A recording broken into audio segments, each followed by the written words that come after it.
ஆசையோட வேற எழுதிது இல்ல. சீரியஸா வந்துட்டு ஹஸ்பண்ட் சப்போர்ட் ரொம்ப முக்கியம். ஓகேங்களா?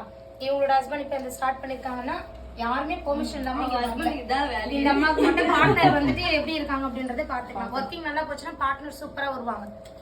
25 வயசுல பாப்பா நல்லா சம்பாரிச்சு செட்டிலா இருக்குன்னா இதோட லைஃப் ஸ்டைலே அப்படி. அதுக்குதான் நான் வந்து நேத்து கூட திட்டினேன், ஒழுங்கா கவனி ஒழுங்கா. ஏன்னா தெரியும் இல்லையா நமக்கு இந்த வயசுல பிள்ளைங்க ஓடுற வயசு இதெல்லாம். நான் இப்ப இங்க பாக்குறது கூட பாக்குறது கூட அதுக்குதான். ஓடுற நல்லா வந்து கத்துக்குச்சு அப்படின்னா அது வேற மாதிரி இருக்கும். இப்ப எனக்கே வந்து பேக் பெயின் அதிகமா இருக்கும், நம்ம எல்லாருக்குமே இருக்கும். இந்த பிள்ளைக்கு அப்படி இருக்காது. கடகடன் செய்யும், கடகடன் போகும். ஒரு பொருளை எடுனா அது எடுக்கும், அது பாட்டும் வரும். ஒரு 2-3 வருஷம் ஹார்ட் ஒர்க் பண்ணி சொல்றதை கத்துக்கணும் அப்படின்னா சீரியஸா டாப்பரா வரலாம். சொல்றது இன்ஸ்டாகிராம்ல ஆக்டிவா இருந்தா மட்டும் தான் வர முடியும். அதையும் சொல்லிடுறேன். நல்லா கத்துக்கணும். நீங்க எதுவுமே பண்ணல அப்படின்னா எதுவுமே பண்ண முடியாது. இப்ப சிஸ்டர் கூட பாத்தீங்களா ரீல்ஸ் எடுத்தது நேத்து ஸ்னேகா சிஸ்டர் பாத்தீங்க இல்லையா? நம்ம வேலை இங்க நடந்தா கூட அவங்களோட வேலையில அவங்க கவனமா இருந்தாங்க. போடுறது, ஸ்டேட்டஸ் போடுறது, அந்த ஸ்டோரி போடுறது, இன்ஸ்டாகிராம் பிஃபோர் ஆஃப்டர் பிக்கு. நேற்று அவங்களோட பேஜ் அனுப்பிச்சு விடுறேன் பாருங்க, எல்லாமே பண்ணிட்டு இருக்காங்க. ஓகேங்களா? எல்லாமே அது அந்த மாதிரி இருக்கணும். அது இருந்தால் மட்டும் தான் பிசினஸ் பில்ட் பண்ண முடியும்.